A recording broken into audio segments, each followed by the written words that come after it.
Okay, Okay, let's do it, guys. I'm freezing. This Italian guy is still okay. It's surprised me that you're from Italy, actually. Are you from Italy? Yeah, but I always like the cold temperature, so I'm actually fine at the moment. Which So- you didn't find in Sardinia, right? Yeah, no, I suffer a lot hot temperature. Like summer, guys, a nightmare. Okay, go ahead.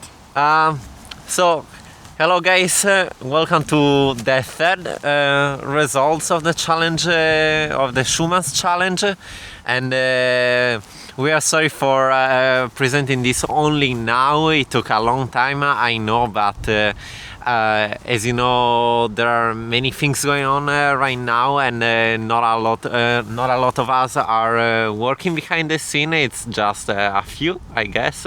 It is. Maybe. And it's releasing recordings. Are And, you working, actually? am I working? No, I'm not. I'm just playing.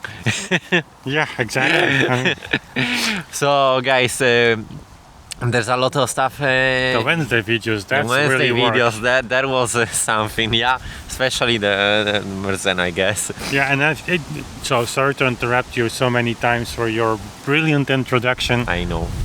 If you haven't seen the challenge of Merzen, guys, go to that video, and still will be time, I think, Yeah. to participate in the challenge, but also contest. You can win some vinyl discs there, because we want you to understand that message there. It's crucial. it's That video is crucial. all you need to know. We'll come back to Merzen a lot of time. Okay, I promise that I... Not interrupting anymore. It's okay. So, guys, for this challenge, we received a lot of videos, some new faces and some old faces. We are happy to feature all of you, and I must say this was definitely the hardest challenge that we launched so far. I mean, In what sense? I mean, the Schumann is never feels really comfortable for pianists in a way. At least for me, I don't know, but it's. But you're still young. I mean, you're so in. It takes time. You've only played some Beethoven and Only some Beethoven. Prokofiev, some Rachmaninoff. I mean, what are you talking about, Schumann? No, but like the purpose of this. But I get your point. Schumann Yeah. is not. The Schumann sometimes is on the edge. They're protecting us here. It's Tom Cruise level still. You're going to see that in a second. So Schumann is in a way difficult. It's the bridge. It's like the bridge period between very classical and very Yeah. romantic. So no, it's true. It's not an easy piece. So, but we are happy to see all of you here, and as always, we are gonna feature not the complete videos, of course, and we strongly recommend to check all of them out. You find the link here in the description box, and I should say, let's just start with some new faces and Exactly, and don't forget your point. We have a special Schumann entry at the end. Yeah, we have a special Schumann entry, and so stay with us because that's coming soon. Yeah, our first participant, so to say, we cannot say his name.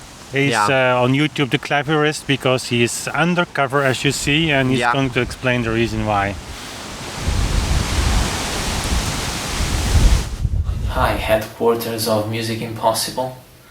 I am sending this message from a secret location in England. Mr. Bond said he wants to be here to make sure the metronome is working. Apparently, he has already left and is on his way. James, I need you. So does England.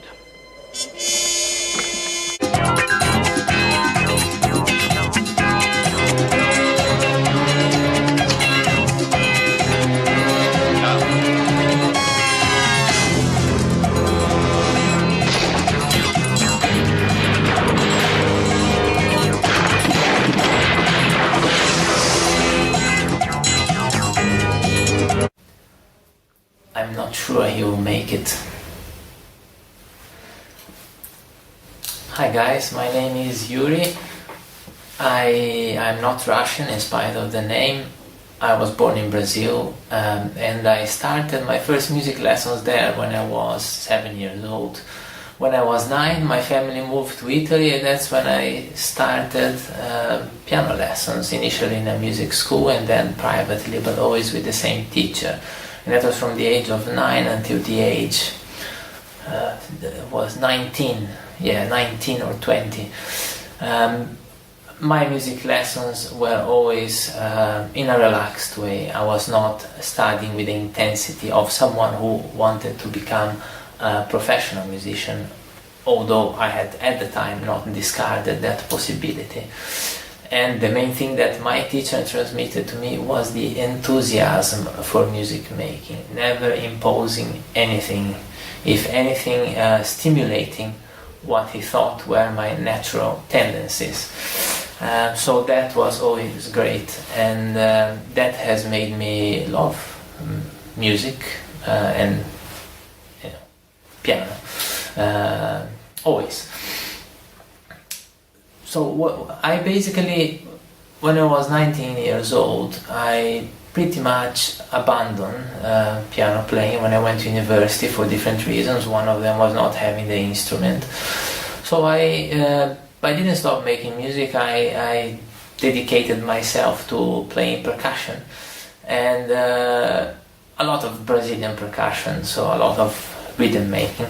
And I did that also after university when I moved to England, and was pretty much active in the Brazilian music scene in London for a while, until at some point I said I should actually go back and play the music that I love so much again, which is, let's label it as general classical music.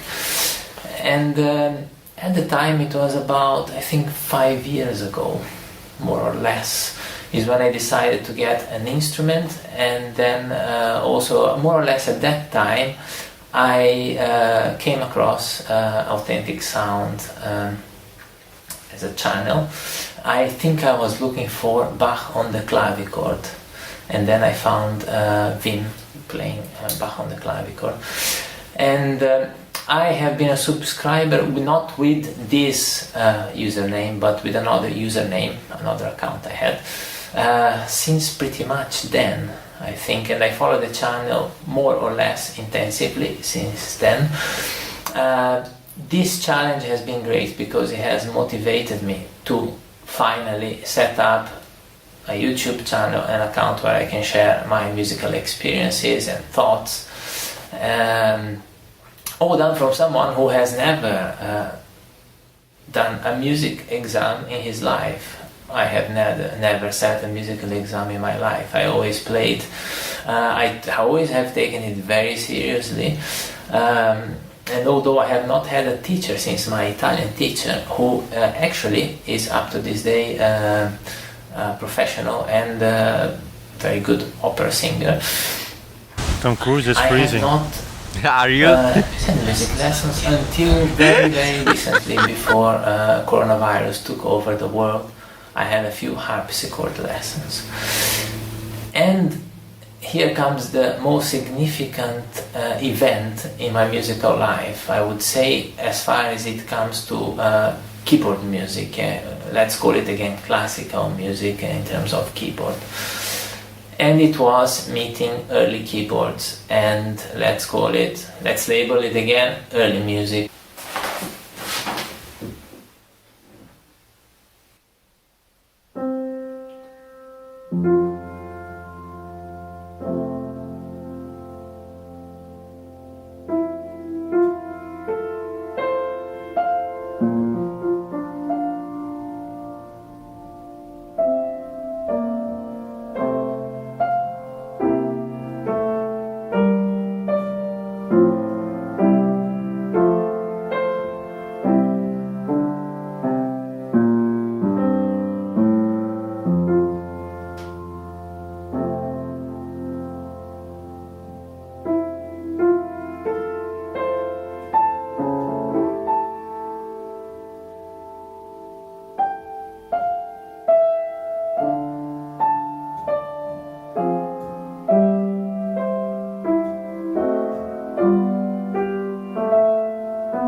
happened?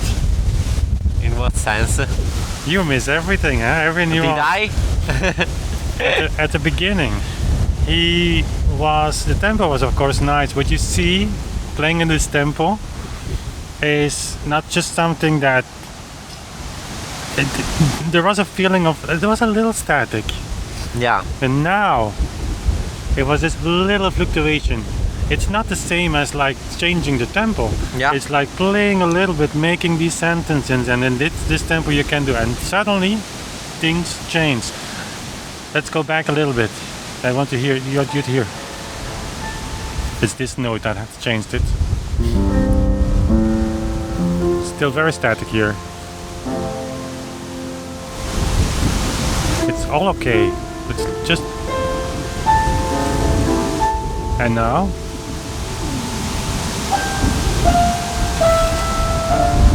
And now these notes have a life. Yeah. Comes together. And now,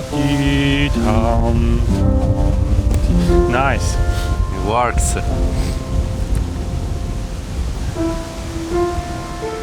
So, But what's nice is that he's always in full control of what he's doing. Like he's not rushing. Like he's always thinking like, okay, what comes next? Let's see what. I mean, his brain is like a full exactly. in And control of everything, and yeah. it's nice. And you have.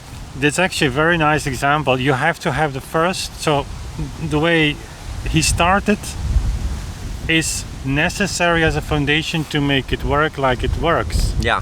You cannot start searching for these you just actually, if you just play with a metronome, I mean, not recommended for recording or end result, but just that you have this clean table, you clean everything from the table, and then you start making little adjustments. And in this piece, if you're in control, it happens. You can do it. Okay. Thank you, Yuri, as always. Huh? Yeah. And check out his 15 or 16 minute introduction. It's really worth listening to it. Okay, next is Johan van Kerkhoven. He's actually Belgian too, so let's see what Johan has. Greetings everybody, my name is Johan van Kerkhoven from Mechelen in Belgium, and this is my answer to the third challenge issued by Mr. Winters and Mr. Senna of the Authentic Sound YouTube channel. Bit of information about myself. Since young age, I've been interested in playing keyboard instruments. This is probably because we always had a keyboard instrument at home. As such, I took about a year and a half of private piano tutoring, which I sadly, due to a variety of reasons, had to stop. However, I did my best to keep up with the piano playing, and I succeeded, at least to some degree. How did I learn about authentic sound? Well, 2 years ago, give or take, I was trying to learn to play one of Muzio Clementi's sonatas, the Sonata in C, Opus 2 number 1. And I was looking for a nice recording of it to get an idea of what it should sound like. The first hit for that sonata happened to be the rendition by Mr. Winters. It was a nice rendition at a good pace, but not too fast, so I was happy with that one. Then, about a year and a half later, I decided to grab hold of one of my old study books again, Czerny's 32 Mechanisme Opus 849, and I set to the task of trying to relearn them properly again. However, I ran into the problem at the very first study, because I interpreted the metronome marking half note equals 100 as meaning 100 half notes every minute. And when I started to get close to that speed, my hands decided to cramp up and tell me, no, you're not gonna do this. So I took to YouTube to find out how pianists dealt with this issue.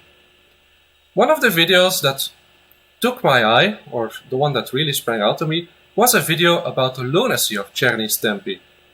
So I clicked it, and I saw an interesting argument about, indeed, why those tempi are crazy if we interpret them the normal way, which means if we interpret them this many notes per minute.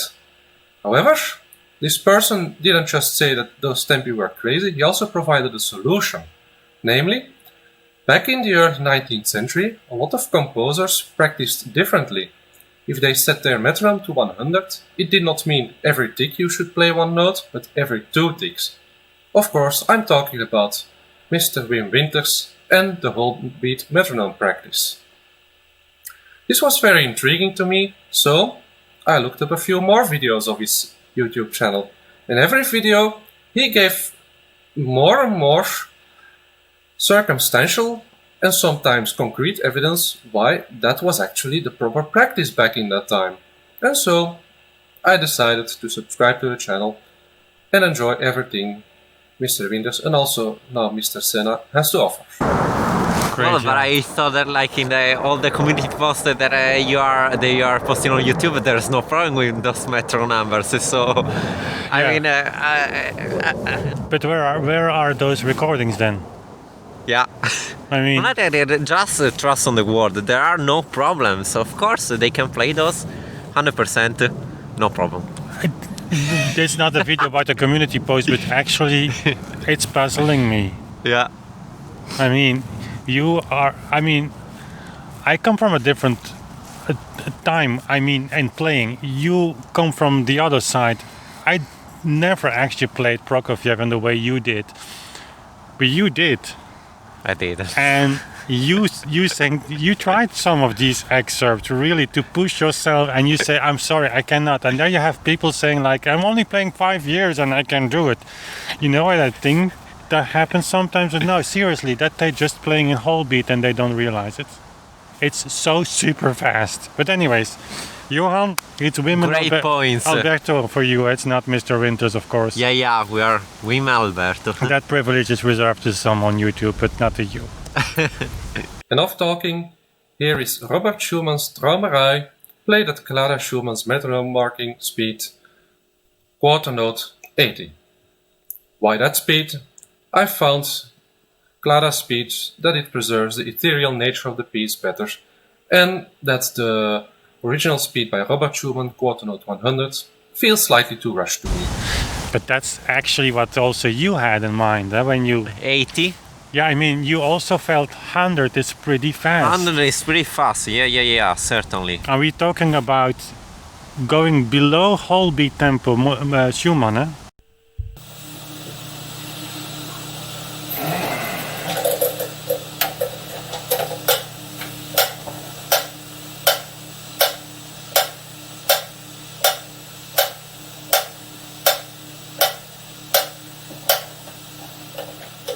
That's how you use a metronome, just to give the tempo. Quarter note again, great.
Nice control also here, huh?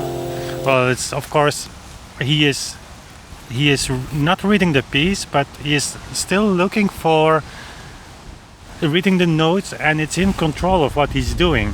Of course, you can say we can now work a little bit on making it a little bit like this shape.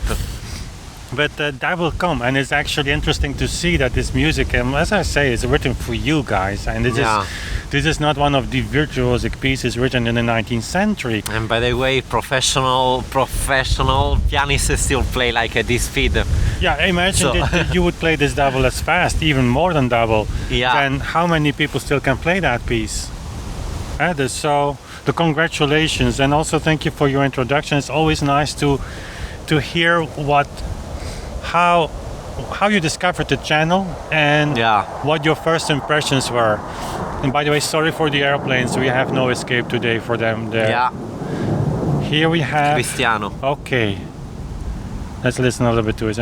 Hey, Wim, Alberto, the other challengers, and viewers. I'm Cristiano, and this week we have the pleasure and the adventure of facing one of the icons of the romantic music, Traumerei, Dream, Reverie, a piece that rendered the image of being unchained from the body and being in another realm, a dream realm, a spiritual realm. It's like a manifesto of perhaps the greatest of romantic composer, Robert Schumann. I think that is not only an example of a masterpiece, but it's also a difficult piece, very difficult. I try to explain. Today we have so many strange ideas about instrumental technique, let's say piano technique. And one of them, perhaps the main one, is that the piano technique consists in playing many notes quickly as possible. End of piano. That's a great point. It's all about that. If you talk about being a virtuoso, it's how many notes can you play? Yeah. And how loud can you play? But there is a lot more to that. And probably we're going to listen to it. I believe that is the most tragic trivialization that today affect the musical world. And is also the guiding principle of our musical education. So, to understand why a piece like this can be considered difficult, I think that we have to completely rethink the definition of technique. Speed is synonymous with technique? Yes. Speed is all the technique? No. Not by chance. What about weight transfer? Arm, wrist, shoulder movement management, key action control, touch technique. What can you add? Do you want to add something to this? I mean, we never record our little sessions behind the scenes. Yeah, it's when we were practicing the first symphony, I brought you on your knees just by asking you to have your little finger a little more stiff in the key, to have this little accent without interrupting this. And for me, it was like a shock. Like, you cannot do that. Yeah, really? It's a pianist technique.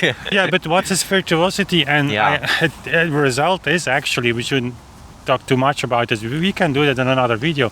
I'm starting to make an inventory of what I'm doing while I'm playing. Because you ask me then, how do you do that? Okay, not that I do so many things better than you, but we have a different approach sometimes. Yeah, it's and you can play a lot of notes per second, of course, and still this little piece of expression are not easy at all. So it's a great point. The pronunciation of the musical phrase. The ancient Greeks called the arts I don't know. I get inspiration from reading the comments on my channel. It's like Can you not play at least 20 notes a second? If it's a tremolo, I can do that, even up to 28 notes. I would double the world record of Guinness Record book today. Nice. But I'm not going to do that. On a Viennese fortepiano. Yeah, why not? They're light. I mean, super easy to Yeah, play. of course. You don't know what virtuosity is about, do you? No, I don't. Chopin was one. You can see it in the score. I'm sorry. It was a tiger. We still have fun here, guys. Yeah. At this side of the channel. Don't worry. There you go. Technai. I Technai is translated to the arts. So, from the etymological point of view, the modern term technique has its roots in the very idea of art. These are points that various musicians nowadays should think about. And these are points that we find in this incredible masterpiece. How much attention and precision you need to make this phrasing coherent to his image of freedom. Yeah. And of course, I mean, this is interesting. You can add so many things. It's not, and that's sometimes that people don't understand that when what we do not say that other musicians don't make great music. There are a lot of Traumereis by great pianists that are simply stunning. Pianists, there are incredible gifted musicians right now. The Horowitz recording is famous. Yeah, and that we should make a video on that recording. It's still puzzling me. If you see him play, it's like he could be reading the newspaper that's glued on the wall in front of him. That's how he feels. If you look at him, he looks disconnected, but if you listen, it's like incredibly efficient. So I want just to make his point in a little context. And that's also about what he's trying to say. He's just saying the focus is not there. Yeah. Musicians, of course, try to be there in the center of it, but we are aiming so much on virtuosity and playing notes per second, playing faster. And this piece indeed is a symbolic piece for that, because if it strips everything and you're naked there as a player. It is enough to miss the touch of a single note to ruin a whole phrase. I would like about the metronome to quote an Carlo Zecchi annotation that goes in this way. I think that metronomizing this piece is absolutely against with its elastic and impalpable rhythmic fluctuation. I don't agree with him about the metronome. I think that to have an historical metronome is very important. But I agree with him when he talks about the character of this piece. When he says its elastic and impalpable rhythmic fluctuation. So, how we can use a metronome in a piece like this? It's not an easy task. I think that we need to use a metronome in order to understand the atmosphere, in order to have a texture of pulses. But in order to render this character, the character of this piece, you need to manipulate. You need a lot of rubato, a lot of rallentando, all these legature are. So he makes an important point here, but the disconnection, I would say, what's important with the metronome, and many people seem, not in this case of course, but many people seem to not understand that the metronome, you can use it in two ways. You can just use it as a practicing tool, like you keep time. That's in a way a kind of single beat use, That's just you set a ticks equal to the note value you want to have it ticking the thing. But the original intention of the metronome was just a time giver actually. Time giver. So you, like we saw in the video with Johan, I think he just have a few ticks. And then you have the tempo. Starts playing. So of course rubato is a big thing, but if you would need a lot or not, that's another question. Yeah, definitely. There are pieces where you need a more rubato, pieces where you are required to stay more in time. It depends on the music, right? And the thing of the metronome, guys, it's like and the use of rubato, it's we always need to know what's the average tempo, because before you apply rubato you need where the common the baseline is, right? Well, so you go a little up and a little down, but you, in a way, the metronome serves to remind you where's your point level zero. Exactly. And that's today rubato, and that's not of course how it is mentioned, but today rubato is like a game saver, I would say. Like it's tempo, it's drag. Whenever you cannot do it, it's like call up on rubato.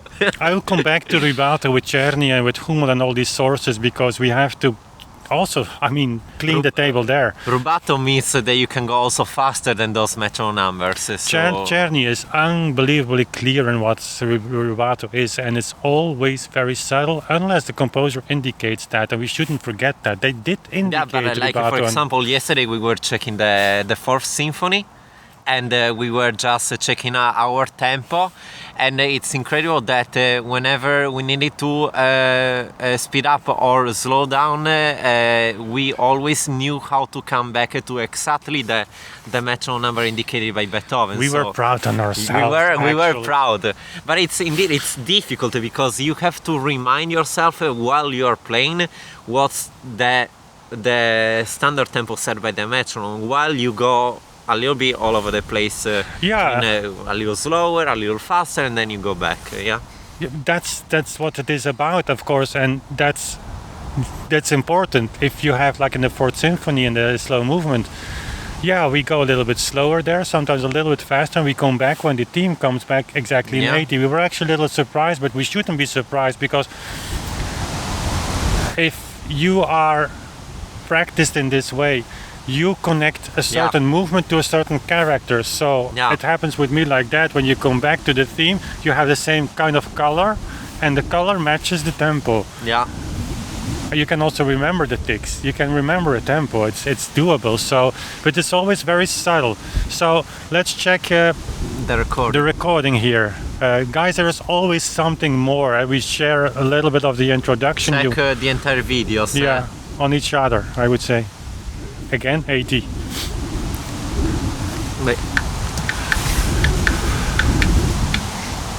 A lot of people for 80, Yeah. Poor Robert. I'm still freezing, by the way. I can tell.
Actually, it's very interesting, because I was wondering how he would, deal with rubato.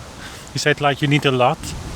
He's not using a lot. It's not. It's at the end of the phrase. Is it at the beginning? It's exactly how Czerny described it. Moreover, he's doing the slurs, and it's tara tara para para. It's every 4 notes, I believe. So I don't have the score in mind. Yeah, we don't have it here. But I remember that basically you have short slurs, and he's exactly doing that, taking a little time every time there's a closing of a slur and a new one. Yeah. So it's and of course what he's doing there, it's like lengthening a little bit the value of one note and then recovering a little bit. Exactly, I was about to say that, which is very difficult. Yeah.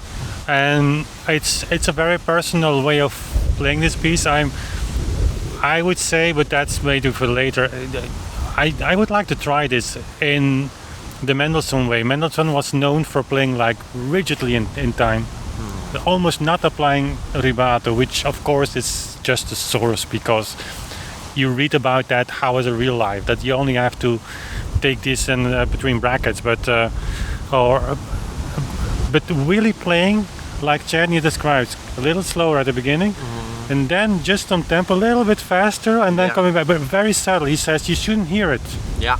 And that would work as well, because if you're going to work with this intensive note relationship from one note to the other, then you have to carry a lot of weight until you are on the next phrase. Yeah, absolutely. And that has nothing to do with tempo, because what people often do is then speed up, and of course then the phrase becomes shorter. But you have to be patient and just wait until the end of the phrase comes.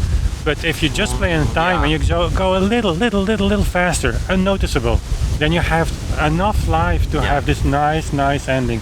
It's a real art, actually. It is. Thank you, Cristiano, as always. Okay, up to the next.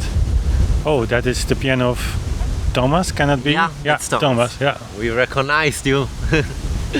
There you go.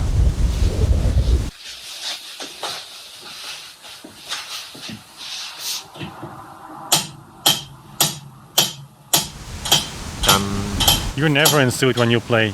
Never. You're not either. Yeah, but the contrast would be too big with you. Okay.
He's doing the Schumann's tempo, and not like 100. 100, yeah. Yeah. It so works. that's I could feel like it was a little, But that's the thing, it's very nice played, by the way. Yeah. And what we should do also, if I listen to these nice pianos, they are desperately in need of a little tuning. And we should make some videos. You should do that. You're tuning the RR right now. So once you're comfortable, we should just teach you guys. Because a lot of pianists think that it's really hard to tune their pianos, but it's not. It's not. So it's hard to make it stable, though. Like as you showed me, that's why we need to make some videos about it, just to teach people how to do it. Like to play, to know like what exactly the string needs. And I'm coming from the early instruments, so we tune all the time, really all the time. Yeah. It's my day of practice starts like playing, and then it's like 5 notes. Tuning, 5 notes tuning, and then the piano is again, after. And I was actually thinking that the Schumann's metronome, it's actually easy. The Schumann's tempo is easier. I like it a little bit more, but the claras requires that you put a little bit more of a special touch and tasting phrasing to make it that tempo, which is lower, to to work, and this one goes a little bit by itself. Like you have to do in a way less to make it work musically, in my opinion, at least. You can also ask yourself the question: which passage, which place did Robert mark, and which place did Clara? Yeah. I don't know. I sometimes think you have sometimes a few different metronome marks, even by Czerny. It's not often the case, but sometimes they're like 15%, 20% different. Yeah. It's just maybe they mark and sometimes you think, this one works better in this passage, and exactly. this one works better in the other one. So it's hard to say from which day. Yeah. It could mean that Clara used a little bit more rubato. So, but get the differences. The more you are in, I would say, the right tempo. I mean, right in the sense of it really works. The smaller, the more you're there, the smaller differences become really big. It changes the character of the piece. Yeah, absolutely. This is lighter. This is more like a child who's going to bed, and it's still in summer. It's still light. The Clara Schumann tempo is when it's already winter and it's dark outside. That's the thing. So that's the difference between those two tempi. Yeah. So great job. Thank you, Thomas. Robert Schumann. No, it's like, what's his name again? Like Robert Kelly. Yeah, Robert. Robert plays Robert. Okay. Robert plays. Me, Robert Kelly, with my submission for the third WBMP challenge, and I will be performing Schumann's Traumerei today in Clara Schumann's tempo of quarter note equals 80, and I'm going to try to use Clara Schumann's pedal markings as well. I hope you enjoy my performance.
This video proves how difficult it is to play without pedal.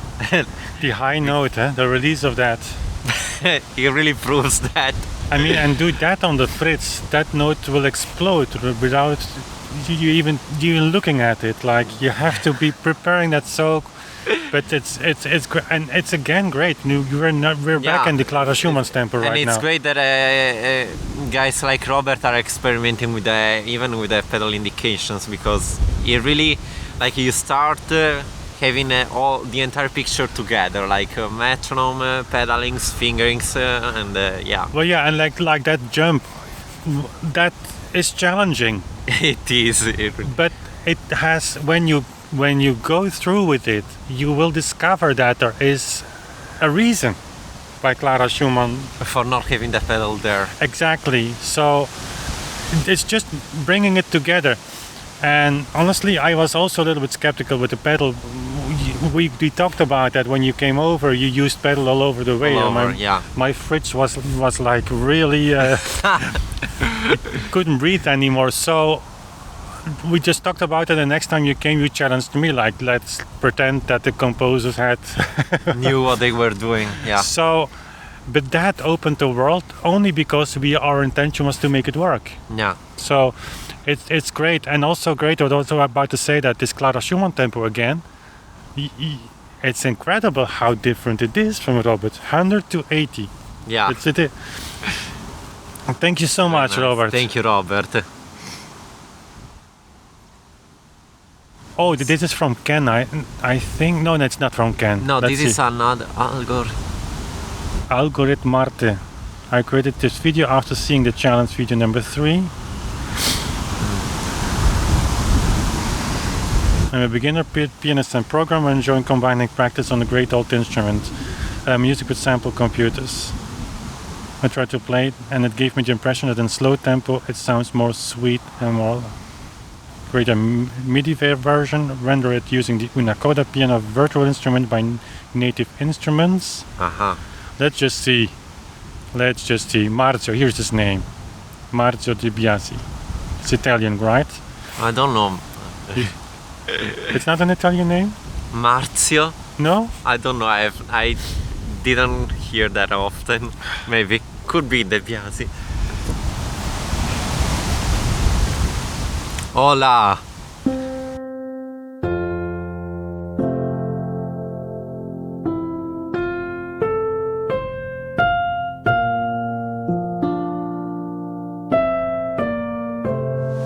It's nice.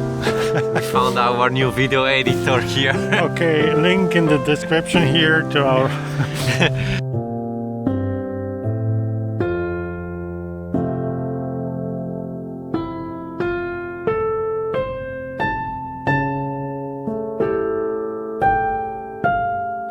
Big circle reminds me to our heads, you know, and that everything else is what's happening inside.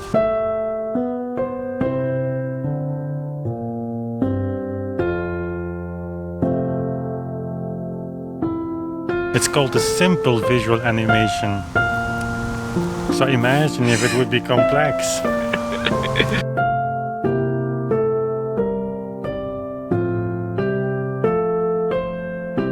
And did I understand well, this is a computer playing right now? I mean, I'm sorry if it isn't. I wasn't paying attention too much because of the...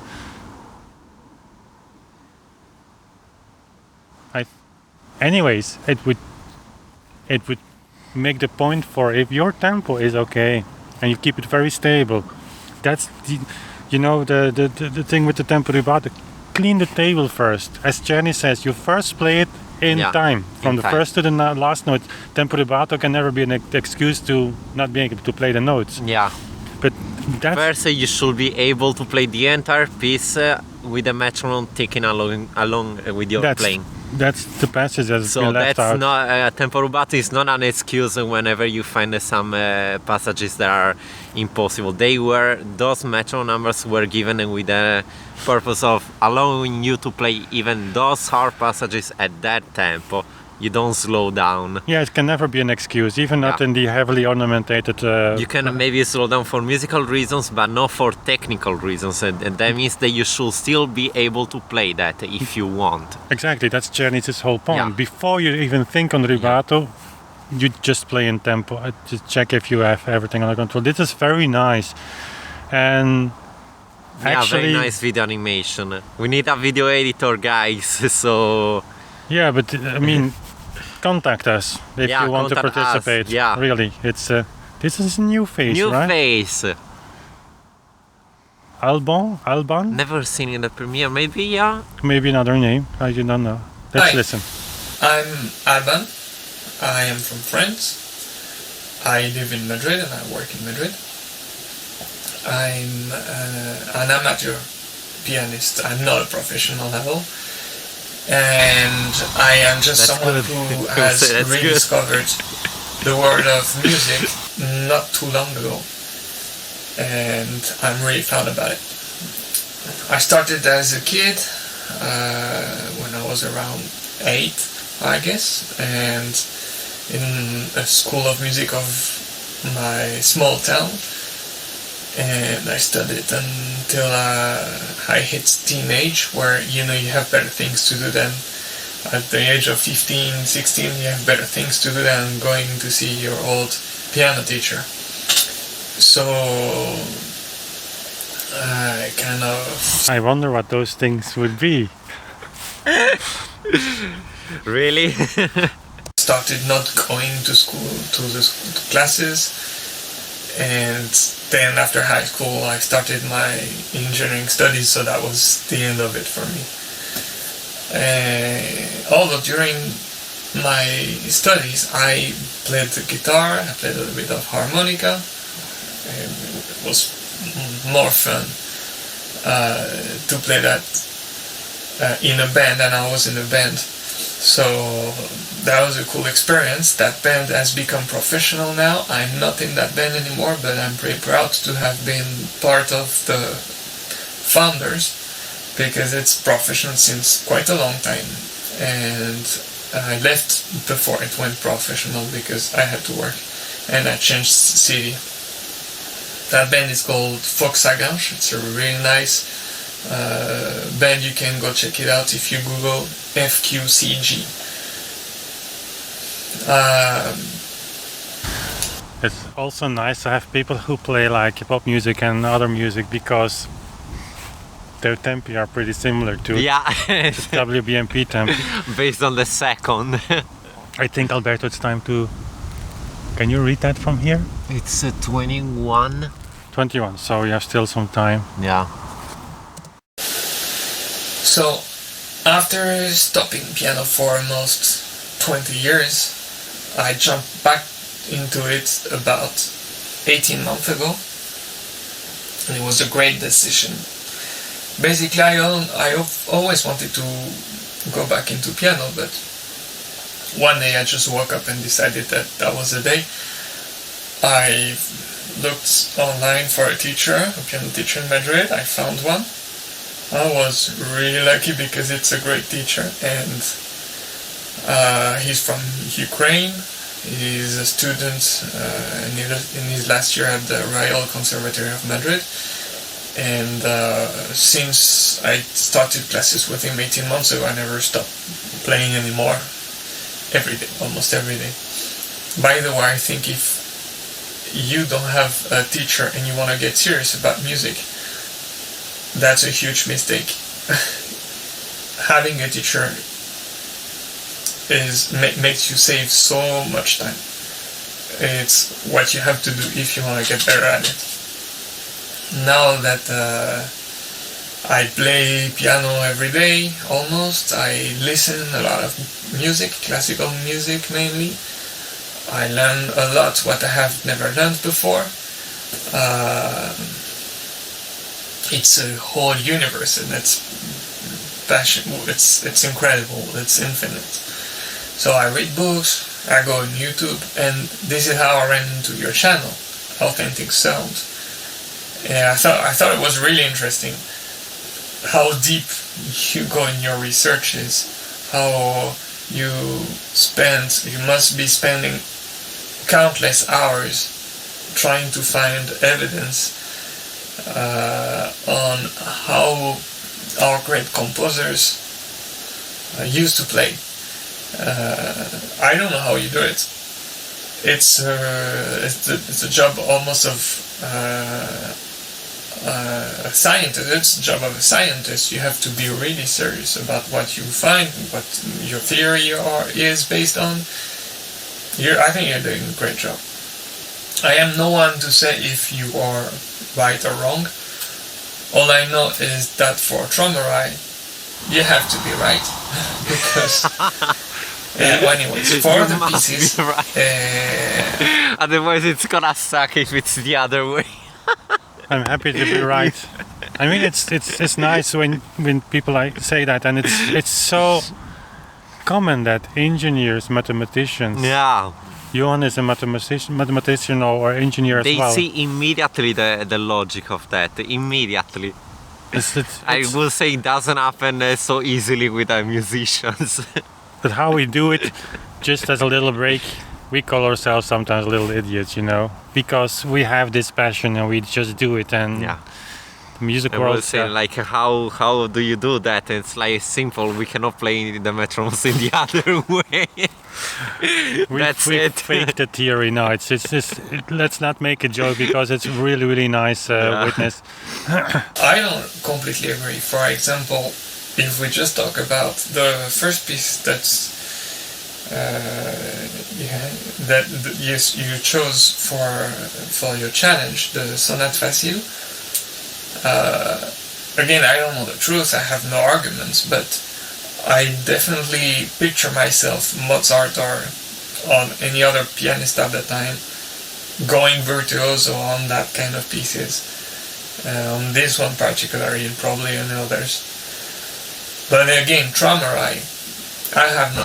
That's an interesting point, because there is no one playing that piece in that motionless tempo, even not Lang Lang or Yuja so Wang. It's whether one rhythm of the metronome or the other. And in this case, I would say Traumerei is possible in single beat.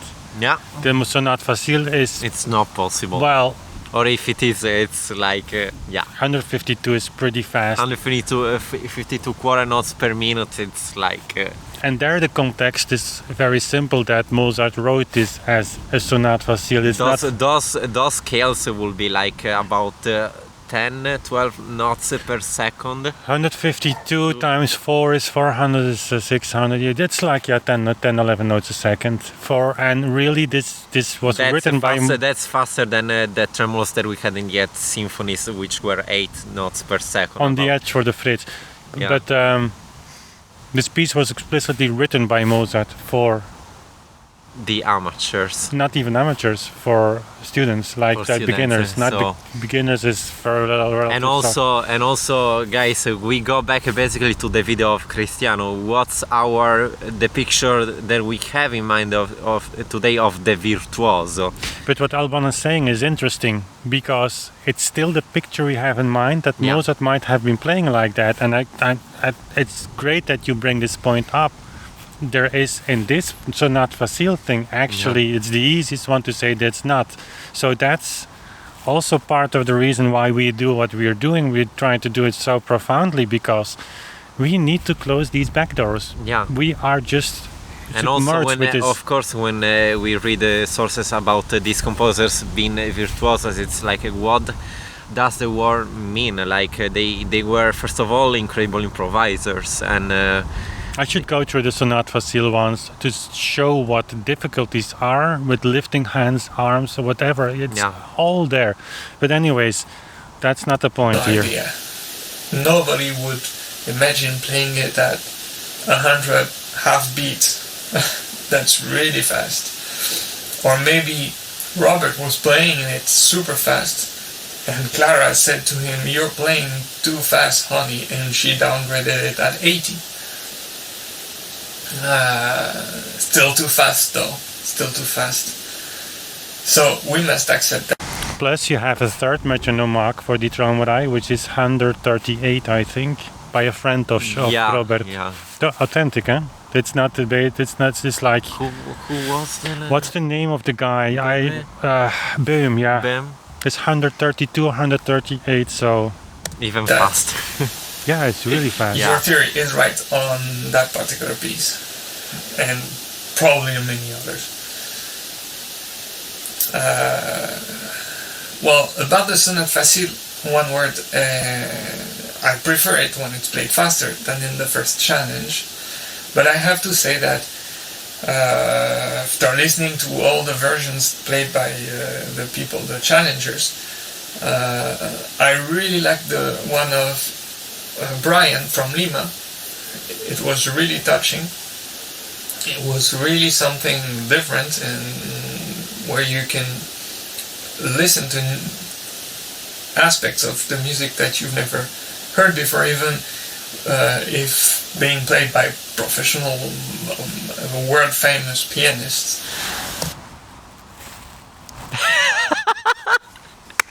Yeah, I know why you're laughing, because he is making his own point here. Yeah. First, I get the point. I mean, that you like a faster version is, of course, we are used to that. But then listening to, to versions that are sent in by our community, and there's someone playing that no professional is coming close to. That's an incredible conversion in feeling. It's unbelievable, actually, Albo. Thank you for sharing. Yeah, that, this is powerful. and maybe not even realizing when you are. I don't know. We cannot, of course, not speak now. It would be nice, but that while you were speaking, you were realizing that you were actually saying that. Was it Edmundo or I don't know which I think it was Brian. Okay, so yeah, Brian. Yeah, he's professional, I think. Yeah, Brian is. I guess he's. He plays as a professional. But yeah, the point is. But like, not in Carnegie Hall on a Stein. Yeah. So on a digital piano. And it is because of the tempo. Changing tempo. We are just musicians. We are doing our job. And Mozart has done when you recorded the Opus 110 or whatever second recording this week. I said, oh good, and Alberto records when we go to bed, actually to sleep. He records at night. So he said, yes, I'm going to make a piece of art. I say, no. Beethoven made a piece of art. You're just going to do your job. It's true, it's right? It's true. It's not about us. So it's never about us. It's an unexpected great point you make, actually. So it was really, really good playing. I liked it.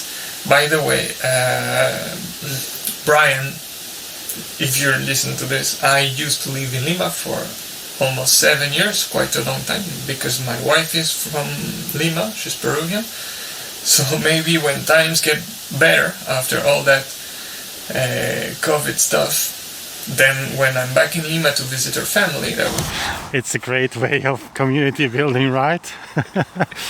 So it's really great to have you here. Yeah, absolutely. I have to skip a little bit, guys, because we have still 7 challenges of 7, and my battery on my Canon camera is dying. We can do the second part tomorrow. I mean, it's not that we are editing the video like tomorrow. Yeah, actually, let's do that. Let's do that. So because we're going to give you time. Let's go to your. Yeah, we do this one and then.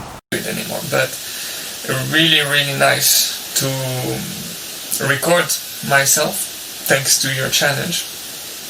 I recorded it with my cell phone, so maybe the sound is not great. I apologize for this. Guys, that is not a problem. You have to play, and we're sharing this to stimulate you to play in whole beat. Yes. And take your phone, and these days phones have an amazing sound. It's unbelievable. Just play.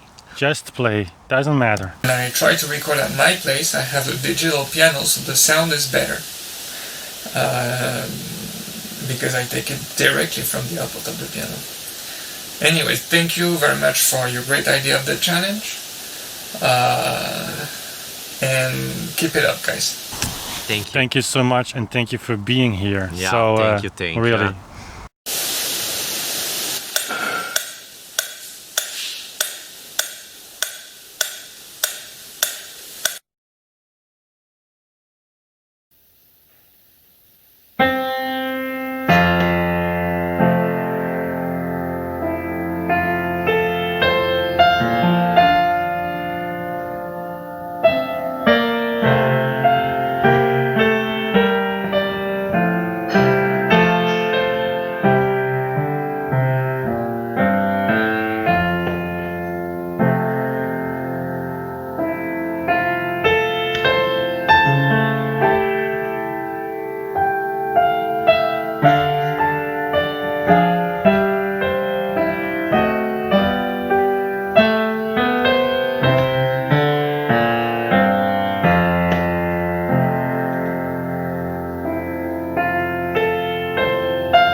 Nice. Yeah. Down.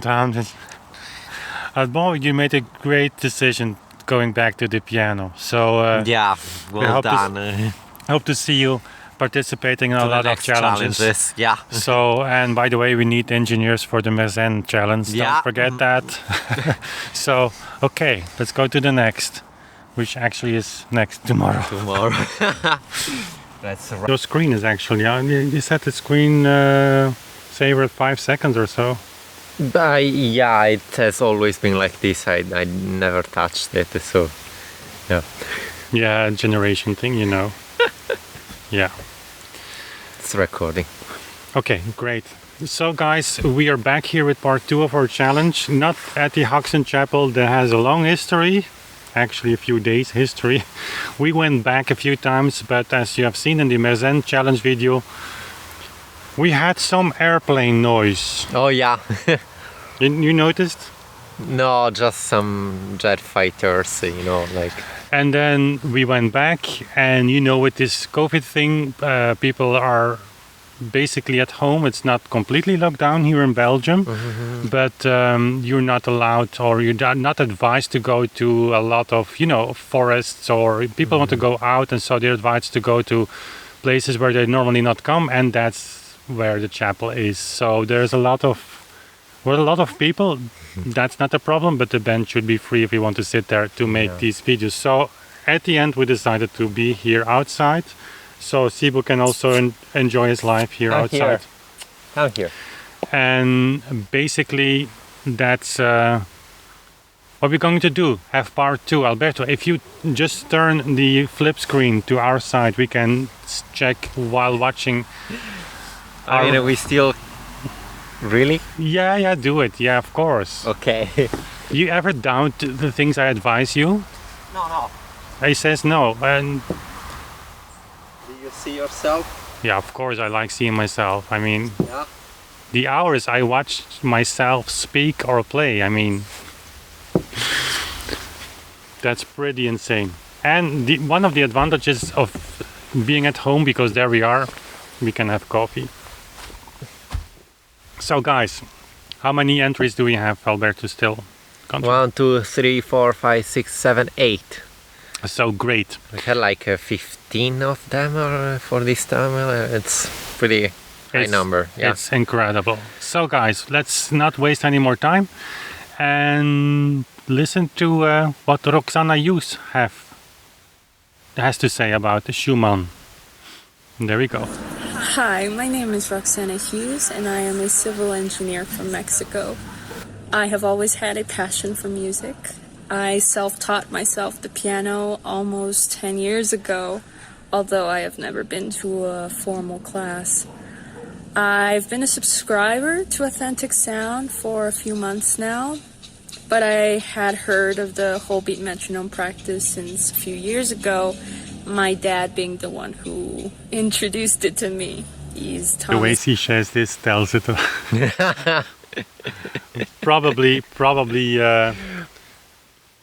Tom's house. So Tom is her father. Your house must be full of pendulum, like ropes everywhere, like swinging all day. Full swing dictatorship there. So basically, I guess for Roxanne there was no escape room. Yeah. So brave move, Roxanne, to just participate these challenges and still, you know, make something out of your musical life with a dad like that. I'm joking, Tom, you know that.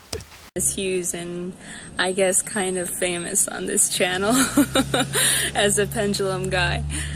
I must admit though, I am a little nervous to be submitting this month's challenge because I have never played professionally before. I have hardly ever performed in front of anyone. So let me pause with this really important statement. I understand what she's saying. I mean, and certainly students or people who don't feel that confident are nervous, but isn't that part of our system today? It's like, why should you be nervous? You sit down at the piano. I mean, for example, of course, it's not. I understand you. Yeah. Many people are gonna see this, and you want to give your best shot, but it's not the point of these videos. So. But at the end of. And it's not the point of making music. At the end of the if you would continue that thought, like I'm nervous because I'm not professional, I've never played in public. The fault is with our system that makes you believe, and actually it's in many cases the case that you are judged. That you actually need to be a professional before exposing But yourself. not only also. that you are judged by what you do. Yeah. Just sitting at the piano, playing 2 chords and enjoy that is fine as long as you do not touch classical music. True. It's pretty true, actually. I'm of course formulating this in a black and white way, but isn't that true? It's like, this is professional music, guys. You can play it, but don't play it in front of public because then you will be judged. Really? Yeah, I mean, and then when you go to public, there are all the requirements. Play by memory. Don't play the least number of mistakes, and so on. So yeah, I mean.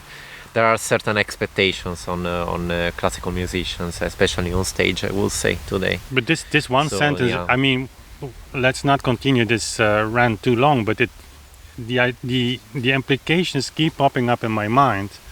When we record something, of course there is a pressure of the system as well, because imagine we make one mistake. I mean, can you imagine how many people would jump on that and say, see, it's all nonsense, see, they have missed something. So there's a certain amount of pressure on us, which we don't care about. We know it's like our beloved band community that loves to do that. So well, yeah, that's not even an important part of I mean, it's the real world, Alberto, I'm talking about. It's the system. It's you know that better than I do even. I mean, you're still part of that, partly because of your studies. And that's not a problem. But when we make a recording, what drives us is, guys, we're doing this for the first time perhaps since 200 years. Listen to this chord progression, listen to this timing, listen to what Beethoven does here, what Chopin does there. There's not the kind of feeling that we are being judged. Yeah. And essentially there is not. It's true. It's just the desire to just share this beauty. Yeah. And so, Roxanne, just there you made an important statement here, and I make a counter statement as well. Here on this platform, it doesn't matter. It doesn't matter. This music has been designed, has been written for you to enjoy, for yourself, the small community that have you around you. Nobody needs to go to Carnegie Hall. This music was not designed for that, and so it's designed for us to enjoy that together. So I'm looking forward to your recording. Please don't judge me too harshly. We answered that already. This is my interpretation of Traumerei by Schumann, and I hope you enjoy.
I don't even think there were edits, were just glitches with the phone or something like that. Yeah.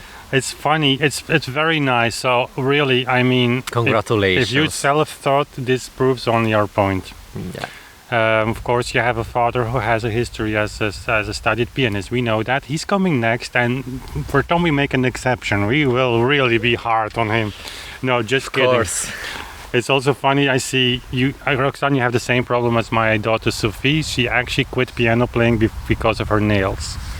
Yeah. Literally, she said, you think I'm going to sacrifice my nails for playing piano? I said, yeah, but you're not going to touch my Fritz or my Rares ivory keys, you know, you just are... Then the decision was made pretty quickly. So thank you for participating. And guys, check out each other's recordings. We are featuring like parts of it. We want to also listen to you and what you have to say. But the links are in the description box of this video and of the previous one. So go to each other's video, and maybe it's an idea to post it on Reddit when it's finished. Yeah. Because on our Reddit page, guys, brand new, and we share videos, memes, and you know, we make fun of ourselves a little bit. It's just starting. Okay, there we go to the pendulum guy himself, Thomas Hughes. Let's see what he has to say. Hi guys, this is Thomas Hughes. I'm from Mexico currently. I was born in the Western New York area. Had some pretty good teachers. Moved out to California, went in the military for 8 years. I only studied from about age 16 to age 18, seriously, and kind of got out of the business. And so anyway, wound up moving down to Mexico, and of course I've been a teacher for most of my life, even through the military. And I've been a subscriber to Authentic Sound for probably 2 years or so now. And I subscribe because the Chopin Le Petit Chant Waltz, or the Little Dog Waltz, or the Minute Waltz, and it was eventually corrupted to the Minute Waltz, and of course everyone tries to play it in a minute with repeats, which is impossible. And I was kind of struggling on the descending trills, those little mordents, dun da da da da da da dum. Those I was struggling with because I just logically I wanted to play it with a 3/4, and I went out because I had remembered once that I had seen a lady on a website play the authentic Chopin, and I'm like, well, shoot, let me see if I can find her again. And I put authentic Chopin, and bang, Vim's video shows up. I started looking at more of these videos, and I'm like, this stuff is gorgeous. Not only on the clavichord, but also on the piano when he played on his Erard. I think a few of us were taken in by his piano performances. I know Albert was, Alberto, and that's kind of like where I've been with Authentic Sound. I wanted to kind of dig into this whole beat metronome practice, so I dug into what was to be dug into, and that would be metronomes. So I have since become extremely astute on the pendulum and all things metronome and the physics and the numbers related to it. I really don't mean to bore people out on the comment sections, but for crying out loud, if you challenge whole beat, you can't do it based on the physics. So I mean, if you're happy doing tick tock, you should really rewrite your metronome numbers to double that speed.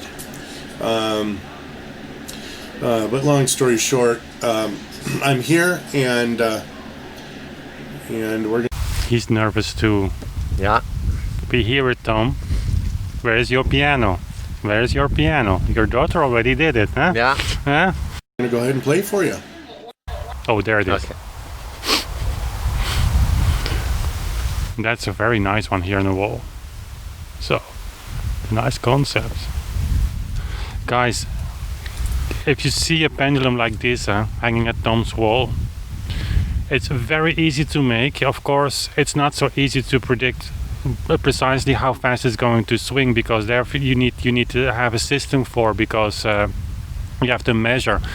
But playing with a pendulum is actually unbelievably easy. So it's not like a metronome. You don't have the ticks. You have time where the pendulum goes back. There is a certain room for matching it or not matching it. And even if you want to speed up a little bit, like for the musical phrase needs that, or slow down a little bit, the pendulum gives you that room. We will next year. We will make also videos on this. Okay, Tom.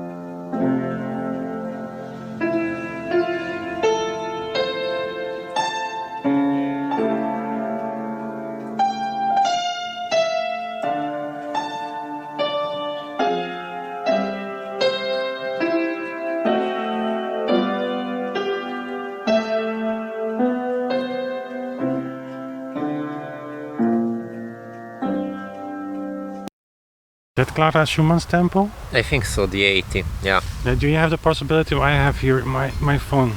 Yeah, this is Clara Schumann. Because it feels a little slower. Yeah, 80. Let's follow.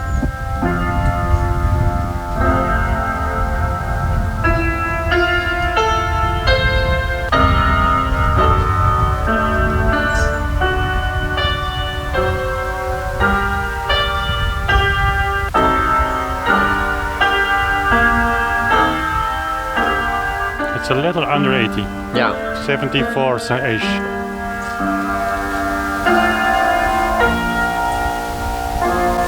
So what happens when you go below that tempo? So we're coming now from 100 to 80, and it's not, Tom, it's not to criticize, of course, anything.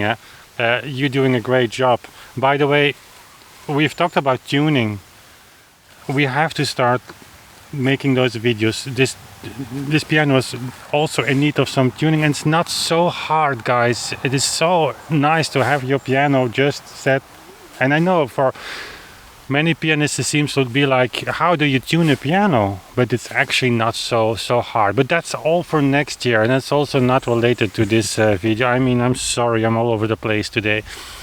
But what I wanted to say here, you have 100 for Schumann. You have 80 for Clara Schumann, so that's obviously slower.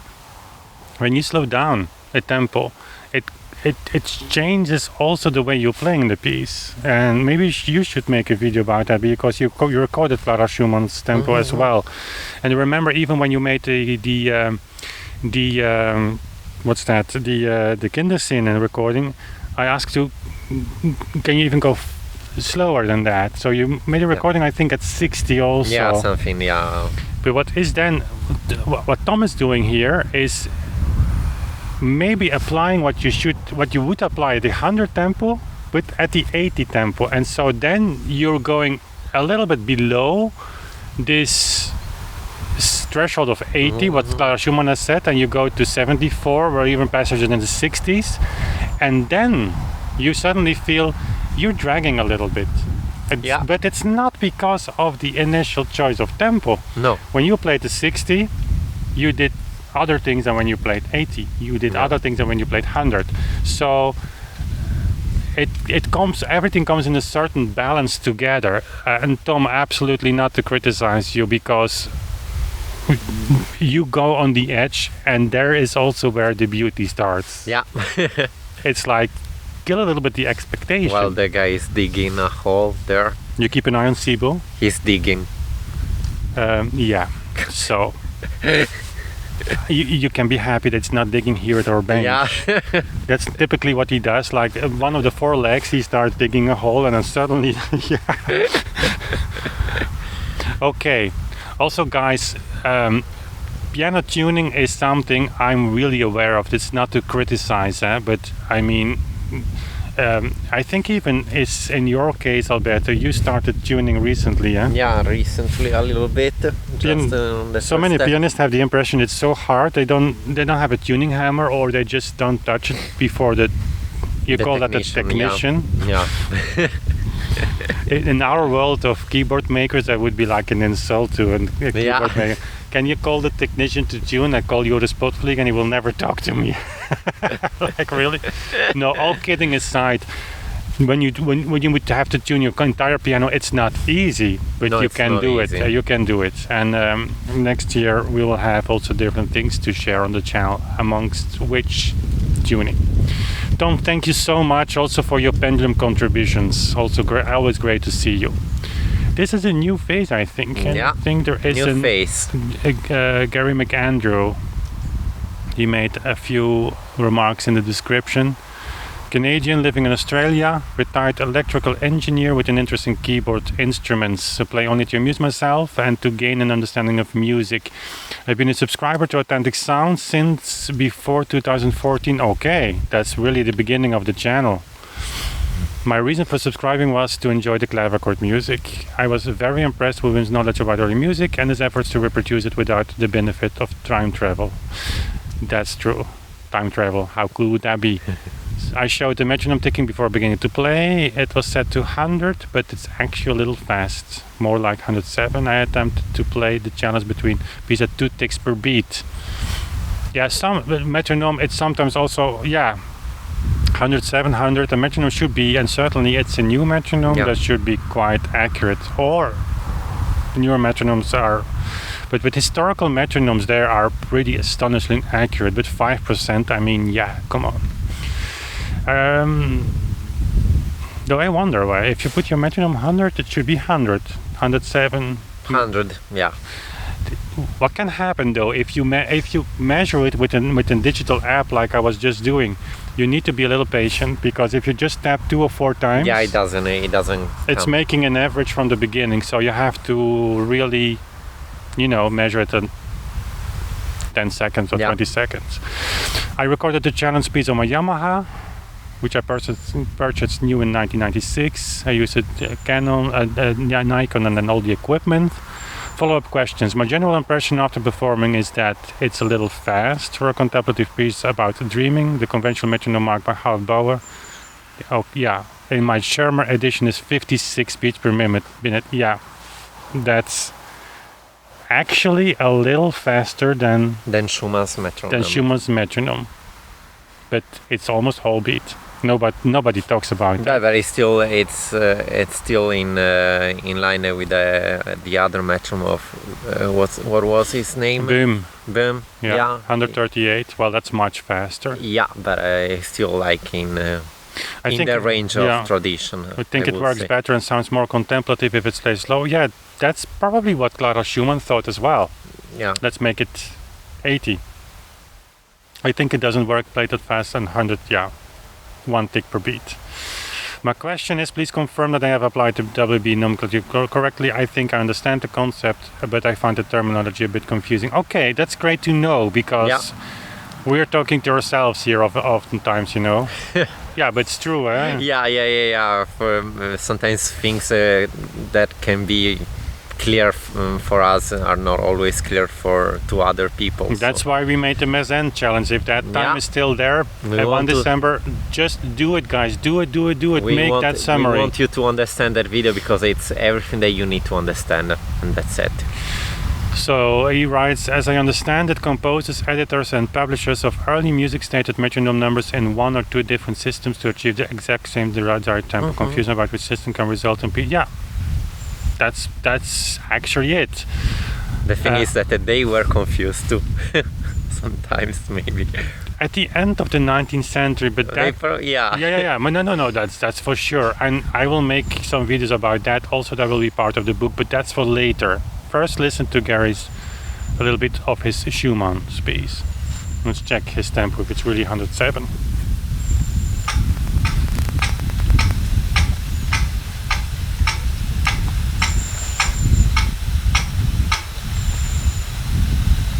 I measure.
It's actually very interesting to hear all of you play, guys, because there is so much in my head going on when I hear you play, and it's also a sign to us that, you know, we still have to make some videos about tempo research. I will keep making those, but we have to start talking about the implication, how to play.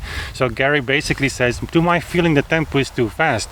You hear that when you listen to you, because there are, but when we would work together like 5 minutes, you would see what little changes you can do to make this tempo work. In this 100 tempo, that's really fast if you just continue over the sentences. If you just do not really have a little bit of ending of the sentence, it's actually just applying what Jenny writes about how to end the sentence like tempo rubato in this sense means you start a little slower, a little, not too much, and you end a little slower, a little, not too much, and in the middle of the phrase you go a little bit over, even a little bit faster. You have this is your average, and you go like this, and then you end, and you go to the next sentence. You don't hear that even. If it's applied well, you don't notice that. So. And also what I'm starting to think, this piano is really nicely tuned. It was one note out of tune, and don't listen to us, we are when we talk about tuning, it's because we are tuning really a lot. He's tuning really a lot. Yeah, the weather is changing, and Viennese pianos, I mean all the instruments except the clavichord, that's super stable, but they change, and so we are super focused on everything that's like a little bit out of tune. But the piano is nice. We should make also a challenge, maybe not a challenge, just ask people, how do you tune your piano, and what do you do not know, and what would you like to know, and would you like to do it? Just reverse the things and just listen to what you have to say about it and what you have to ask, and then think about it for next year, like make practical videos about tuning. We could do that. Yeah. Okay. Alberto, do you check the Canon? If it's... Oh my. It's still on? Still recording, right? Yeah. I ask you one thing in... Yeah, but it's like how many minutes I don't see from here. Your eyes are wasted playing too much music. No, I mean I cannot just see from... Jeremy. Oh, Jeremy. Can we show his thumbnail, because he had a dog, right? Isn't it? He made a thumbnail with, what's that? With his dog? Yeah, there it is. Oh. Sibo, here, your friend. Oh, Sibo would love to play. What's his name? Hi everyone, my name is Jeremy, I come from Brittany in France, and I have been playing the piano since almost 10 years. I have discovered Wim's channel in 2015 while I was looking for clavichord recordings, and I have followed his channel from afar since then. I have decided to participate in this challenge because I think we need a musical space where we can, and I have decided to participate in this challenge because I think we need a space where we can make music differently, where we can listen to music differently, because there is no doubt that the WBMP requires a whole new approach to music. And unfortunately, nowadays, the only legitimate path is to play things faster and faster. We even have musicologists who are mocking performances that are slower than the norm. And when we have people like Wim and Alberto that are trying to open a new path and explain why they play differently, we have violent reactions. And this violence alone is a reason enough to support Wim and his work, because this sort of violence cannot be accepted neither in the musical world nor in the society as a whole. Regarding the WBMP itself, I am doubting the theory every day, but I must admit that this is the only answer to many issues regarding the mainstream narrative about tempo, and those issues are ignored by musicologists and performers. And I think that as long as those issues are not resolved, the WBMP cannot be ignored as a legitimate theory. And I Shit. That's actually, that's reversing everything. That's brilliant. Bravo. But that's how science works. You have two solutions for a metronome. For a pendulum, metronomes are pendulums. There I go again. So you have each single side of the pendulum you take as one, or each two swings, like what's the name? Physics, or for what? Yeah, the English name of it's not physician, but that's physicist. Physicist. So today, so 1, 2. That's are the two solutions. Physicians, I don't know. You were in Los Angeles 3 years, so you're my living translator. Living American here in Belgium. But guys, really seriously, I mean, if you would clean the table and say, listen, what options do we have for how can a metronome or a pendulum count? Those are the two options. That's it. And so then you have a pile of music. You have a metronome and a piano and a musician. Let's say you have 100 scores. And if you happen to only be playing 5 scores with a metronome taking at the single beat side and 100 scores of the 100 and whole beat side, yeah, then science would say, okay, now we're going to reconstruct the history about that, but not the other way around. Like, you cannot reconstruct the entire history about this, which I think we did, but not according to what we want to have Beethoven's video confirmation, not written, but video. I mean, I'm ridiculizing this, but that's how it works today. Yeah. The solution is already there, and that's what Jeremy actually is brilliantly stating. I'm sorry to interrupting all of you guys. It's just you bring in. You guys are making important points, so yeah. Yeah, this was powerful. Okay. I think the most interesting thing about the WMP is the practical side, how to make this tempi work. And this is pretty much like an archaeological research. We only need our score and our instrument, and we try to go back in time and reconstruct the original idea of the composer. And while experimenting... I mean, yeah. What can you add to that? Nothing. You can even say, listen, let's say you don't believe in this, but I give you $1 million to play the Hammerklavier Sonata the way you did and to make it work. To go to Carnegie Hall and convince 2,000 people that this music, that and played in that way, is the most beautiful you can imagine. Anyone can do that, but it's not easy. It will not happen overnight. You will have like roadblocks there. But I'm pretty sure that even if Valentina Lisitsa would be paid $1 million to do it, and she would have to convince her audience of this, that she would be able to do it. Yeah. And so the question is there, not that it's not possible, what he's saying, like, you have this solution, now we are as musicians, we have to make it work. And there you have the score, and there you have the piano, just make it work, and that's what we do. Yeah, if we care about the intentions of the composer. Otherwise, if we want to use music for other purposes, and which is totally legit, I mean, it's there's no problem. It's just that we need to make up in our mind what kind of musicians we wanna be. Yeah, that's even a secondary thought. Yeah. I mean, but I'm pleading guilty as well here, guys. I mean, Jeremy, I'm sorry for interrupting your contribution so much, but you bring a lot of ideas to the table. Lawrence, I could call Lawrence my friend for 7 years before I accepted that his vision was right. And you know why? I never tried the slow movements in particular. Yeah. And so when I had this pianoforte ordered, of course the time of the delivery came closer and closer. I was more and more talking to myself and saying also with Anya, say, listen, I cannot play. I mean, you cannot on one hand say, okay, I'm playing with these metronome marks semi-convincingly. Yeah.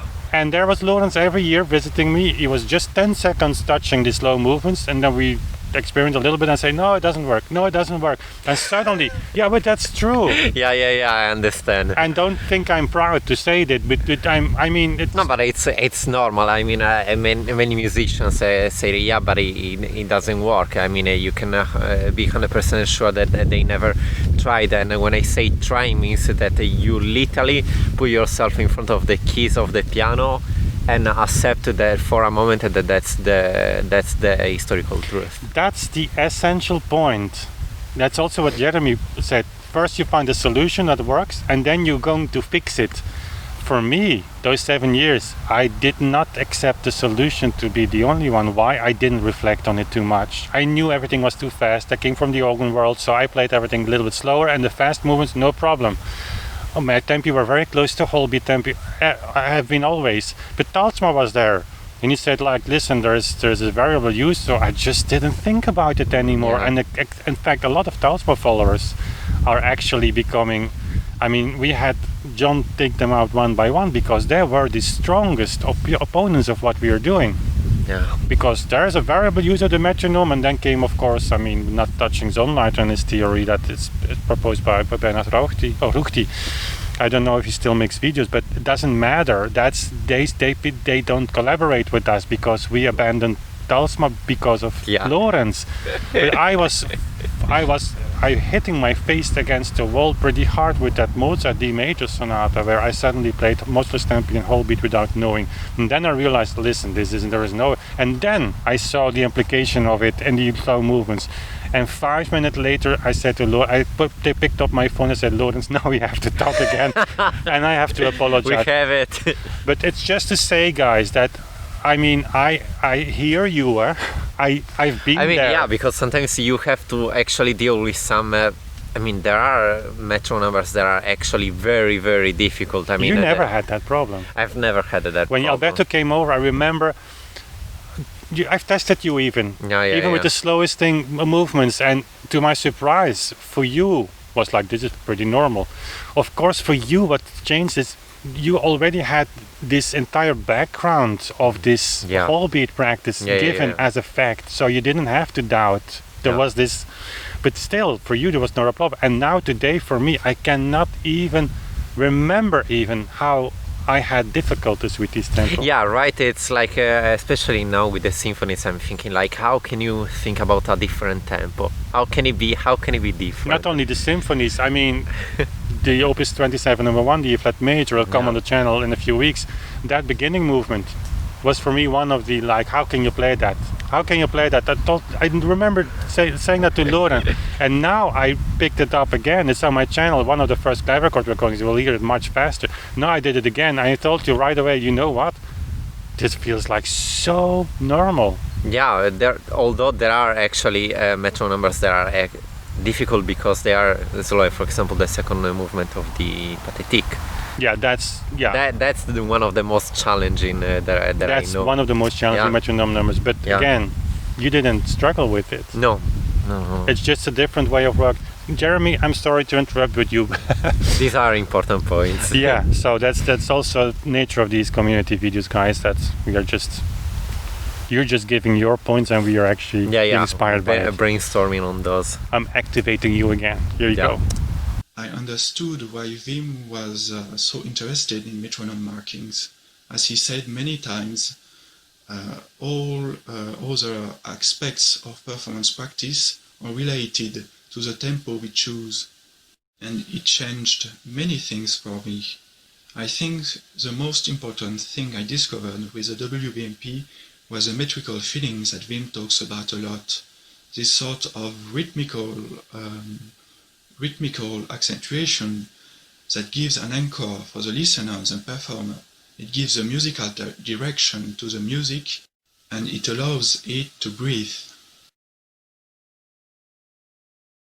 You know what he's talking about here?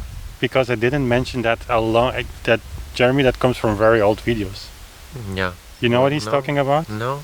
That the tension in Baroque music, and certainly also in the early 19th century, is not like over these long lines, but lies within the beat. Yeah. So if you have a 4/4 bar structure, the tension is like down, up, down, up.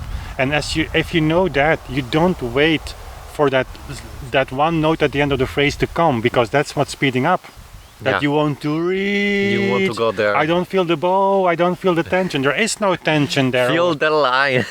Yeah, but the line is like post-Wagner. Yeah.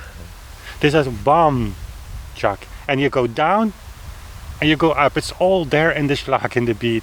And that's I call that the metrical feeling. Once you feel that, there is no rush anymore, there is no push anymore, there is this intrinsic, I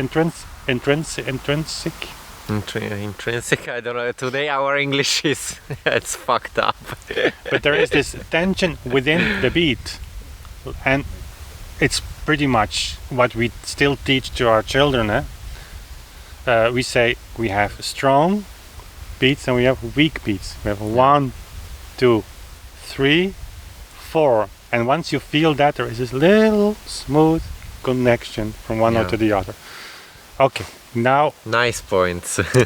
And that's what I was missing when I listened to performances of early romantic music or classical music, and that's why I could not understand, let's say, Beethoven sonatas or Mozart sonatas taken at those speeds which do not allow the performer to give this feeling of accentuation. In a way, I have the impression that I have lost many years of my life not knowing about this simple thing that really changes the way I listen to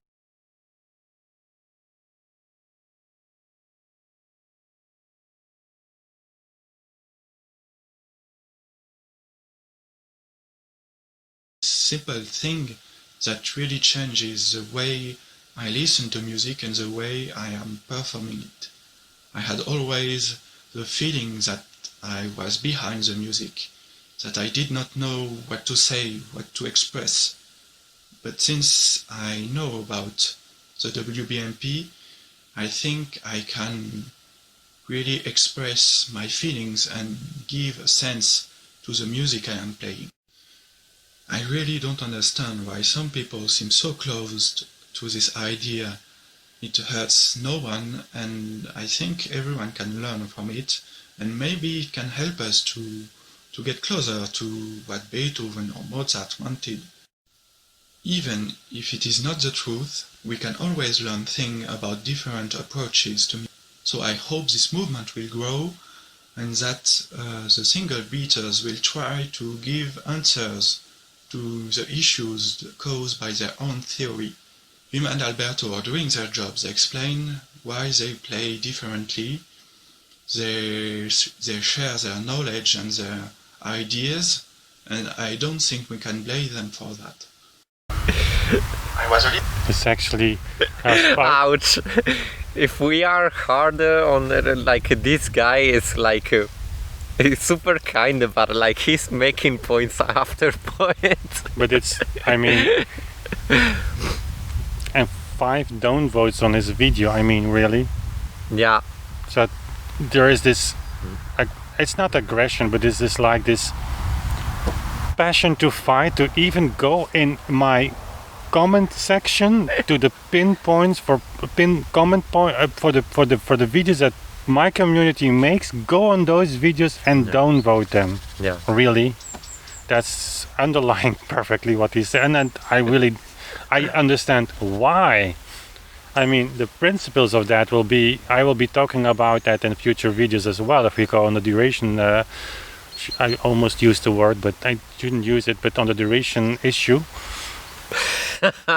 No, but seriously. Yeah, of course. But I don't understand why people feel or don't see those reasons for themselves and just act like adults and say, listen, what I'm feel emotionally to do, like go after these people, actually doesn't make sense because I'm talking to myself. These downvotes are not to downvote dislike his video. Yeah. It's like knowing that what he's saying is actually correct. It's very correct, and that hurts. And it's not our fault that it hurts. We are just doing our thing, yeah. You know? Okay. Sorry, guys. You don't mean that. Of course I don't. But sorry anyways. To try Clara Schumann's tempo. I thought it would be too slow. But that's a surprising thing about the WBMP. Sometimes when I hear Wim or Alberto play, I think it is too slow for my taste. Then I just try a little bit to play some passages, and it feels very natural to play at those tempi.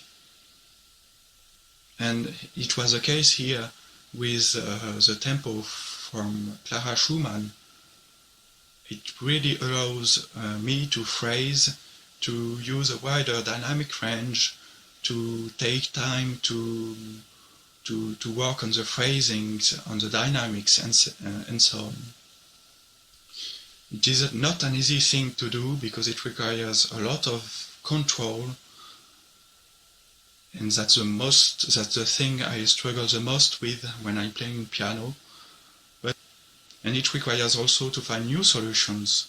We will never be able to fully reconstruct the composer's original intention, but it leaves a room for individuality and for experimentation and new ideas. So thank you, Wim and Alberto, for your work and for opening a new path and new possibilities, and for giving us the opportunity to appreciate the music. Thank you for being here. Thank you, Jeremy, like really. For making these great pots.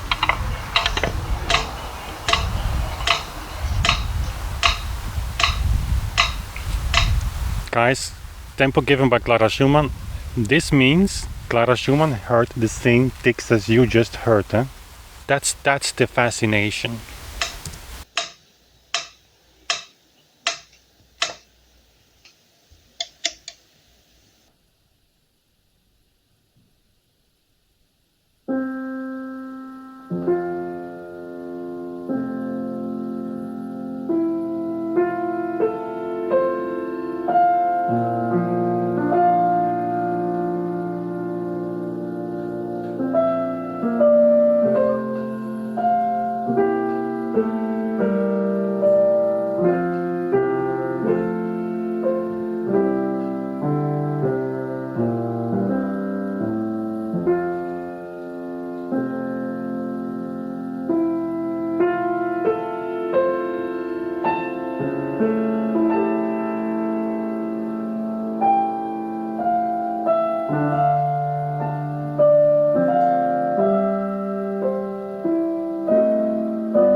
Have you heard this? Like when he reaches the high note? I don't know if Jeremy did that on purpose, but this was like this smooth line, and there you were, and you come back. Not too much, you almost don't hear it. But if you would leave it out, it doesn't work anymore. When you do it spot on, it's like the music breathes, doesn't stand still, isn't rushed. I like it very, very, very much. So yeah, thank you so much, Jeremy. Thank you, Jeremy. And again, guys, check each other's recording out, and let's indeed post it into the Reddit page. So there you can. That's your place. It's not a place to discuss about the existence of. It's a place to stay together, guys, and we thought about that because. I just whistle a little bit for. Just continue, but for Sibyl. Oh yeah. It's coming. Yeah. No. Where is he?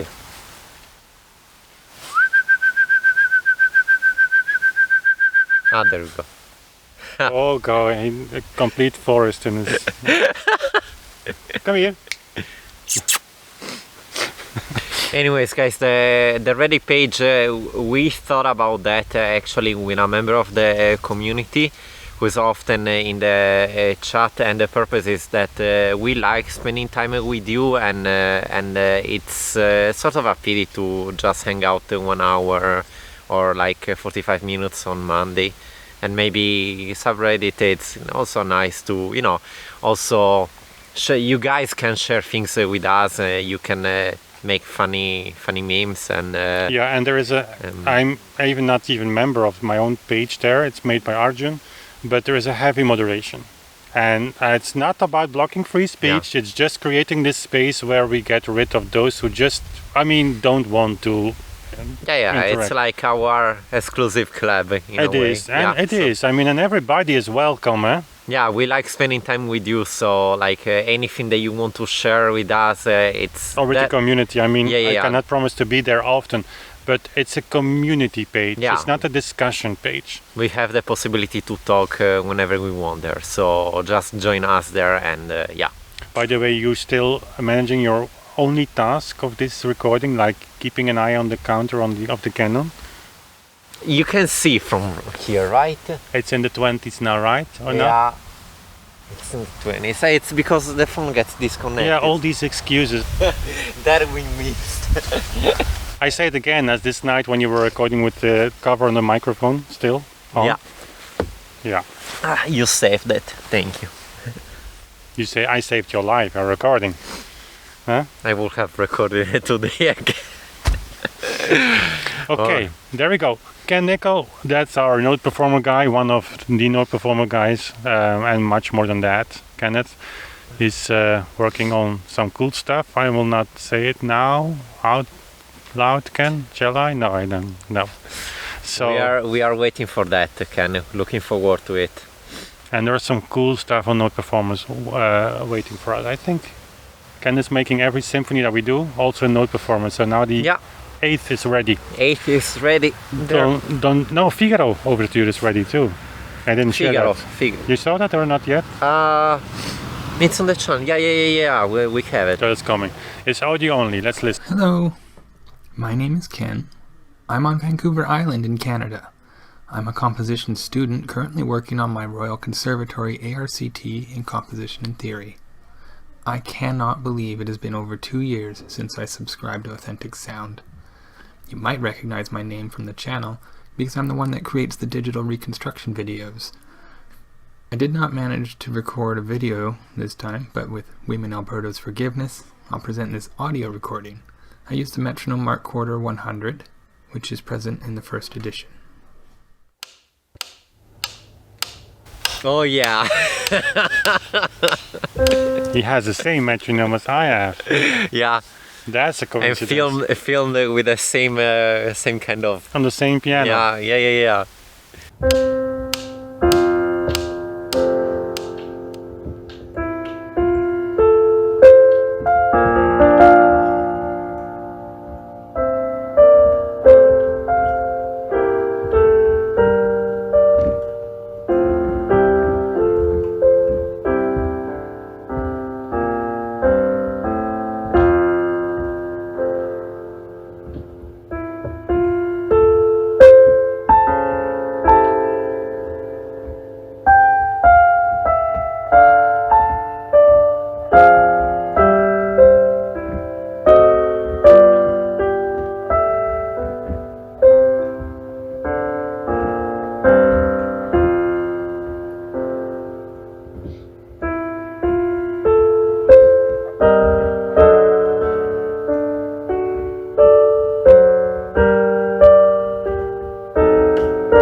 What's interesting in Ken's recording is that you hear it's not easy. It's not and easy. Actually, if you hear the high note, that's really difficult to. I mean, you have a broken Contrary chord. to what people say, yeah, but if you play like this, anybody can play the Hammerklavier after 1 year of studies. Yeah. 1 month, I even have seen. 1 month, yeah. I mean, see how easy that is? Yeah, sure. We should make a video on this because the Hammerklavier Sonata, very few people can play it in whole beat. I mean, yeah. Extremely difficult. And if you then say, okay, I now stick to the pedal indications, then that very few become a handful of people. No, I'm exaggerating. I mean, a professional pianist can do it. Professional pianists can do it, but none of them will say that that's easy at all. No. But what's interesting here, if you have the broken chord and you go to the A, what's an A there? So to reach that note, yeah. There is a quote by Leopold Mozart in which he says, should make a video on that. I'm quoting here from memory, so don't quote me on this. But he says something like, in every composition, there are spots where you can actually reconstruct what the composer had in mind regarding tempo.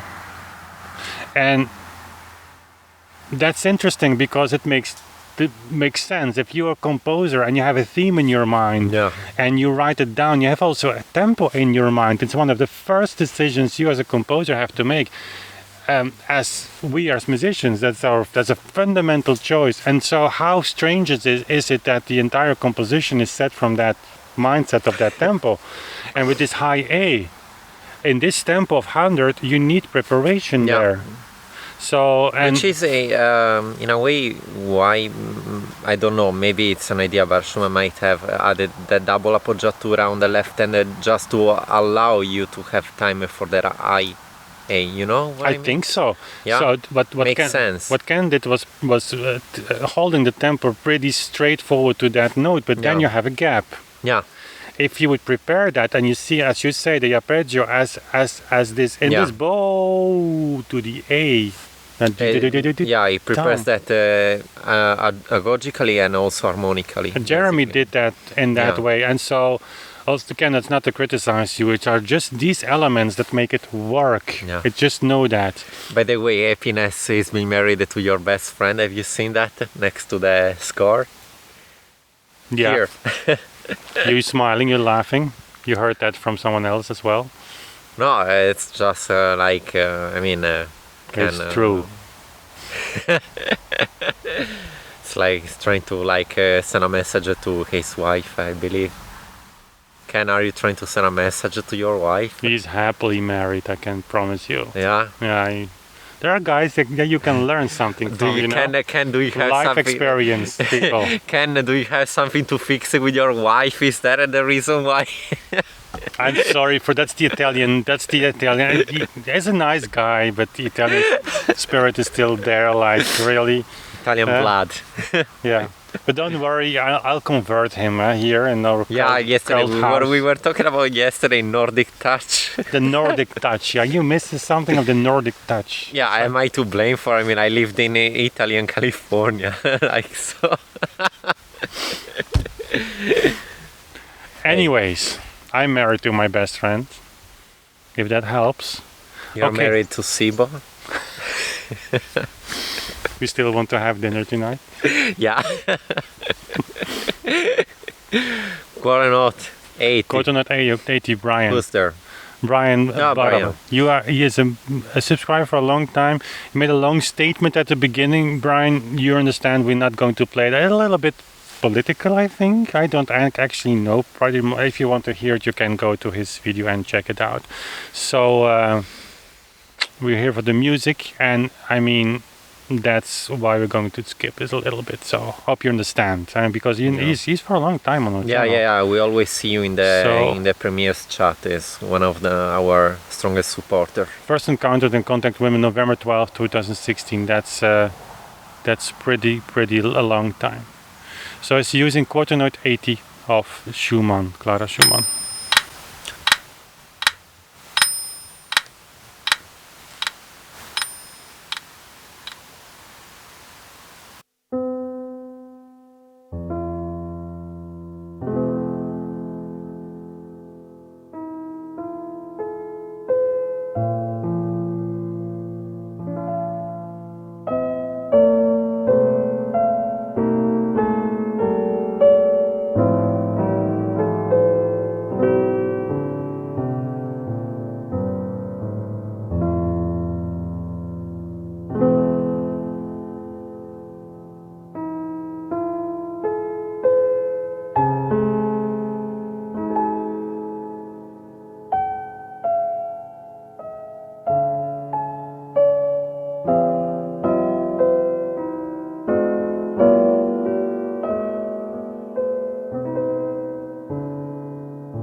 You know what? If I hear him play, it's like he's playing without score, which gives you the impression that's like a jazz musician improvising some chords, and it sounds like this, and it's actually not bad.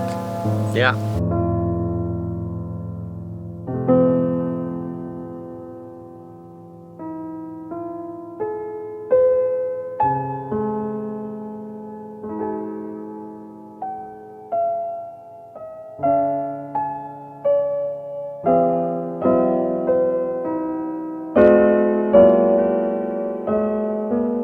if you play music, we talk about it a lot. I mean, you have to improvise a score when you play, and that's here there is something. That's one of the hardest things to do, by the way.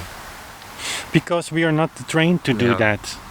I mean, you come from a school where you learn to perform a piece and you repeat that as many times as it's been asked from you. That's unbelievable. That's a kind of professionality. I mean, you can re-record a piece here times after times exactly in the same way and just slightly touching some elements.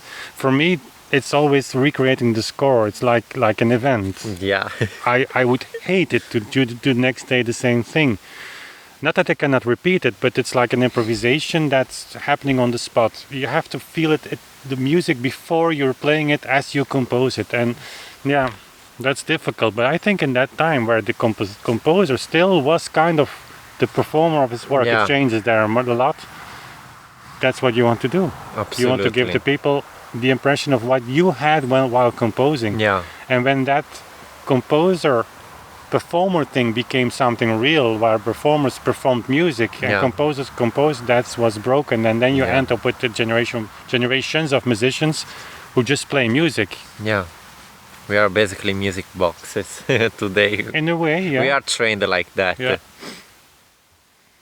Okay, there is Glenn, also part of the Note Performer team. Hi everybody, I'm Glenn Tiedemann from the beautiful Greenwood Lake, New York, 35 miles northwest of New York City, in the beautiful, sometimes, U.S. Today I have for you a little bit of Schumann's Traumerei. Again, as is my custom, I'm using the Pianotech Steingraber piano this time, and it is played through a Roland FP7 digital keyboard. So I hope you will enjoy it. During this process, I discovered that I still, at my now age of 64, still have an adequate span of a tenth, which is what Schumann requires to be played in this piece. So I would hope that you can see that and can enjoy it. Thank you. Also notice, guys, Glenn cannot use his legs, so he had to invent a pedal or playing it without pedal. So it's incredible, actually. And that's the thing, I mean, that you're playing all of this music.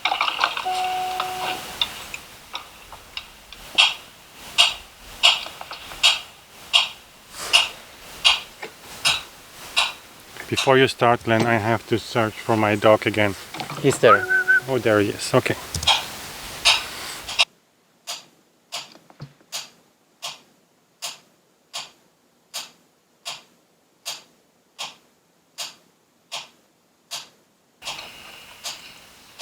And this is how the metronome originally was meant, huh? Not as a practicing device. Yeah. To measure a time interval. Time giver. Giver, not keeper.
The gaps he makes, the articulation gaps, are a little too big. Of course, it has to do also with the fact that there is no pedal use here, but it's actually written like that. Yeah, it's you have the slurs 4x4. Da-ding, da-dee, da-ding, da-dee, da-dee, da. Glenn, thank you for doing this. Yeah, thank you, Glenn. And for everything you do here. Guys, check each other's recording out. I cannot underline it enough. There he is. And now the last entry is a special one. Alberto, maybe you can introduce that. So, wait, shit, we are gonna cut this out. What's this one? No. If you see it, you remember it. It's Ilya's recording.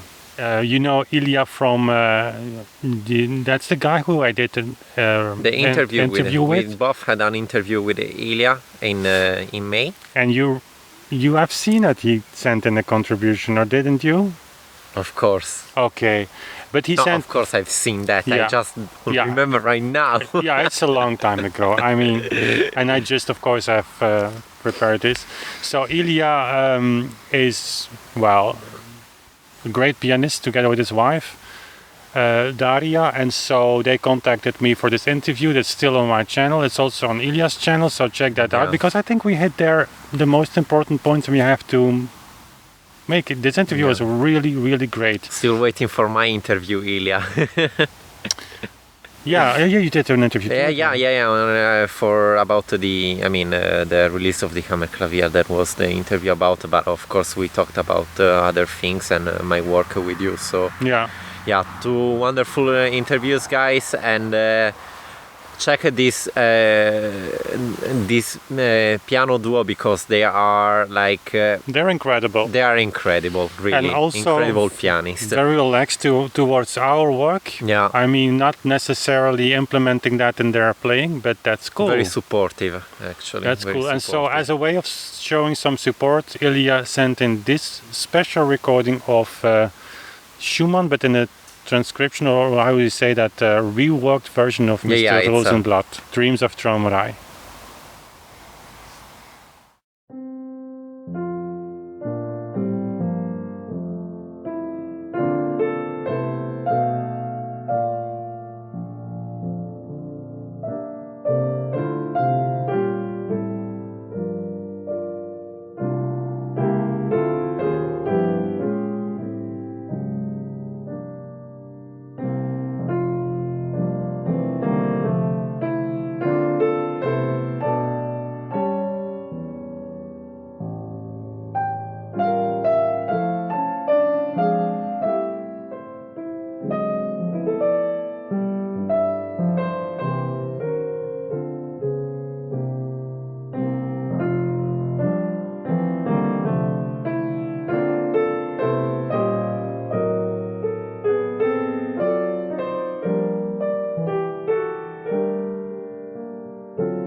If I will be able to improvise like this, like a goodbye classical music. Really? Are you serious?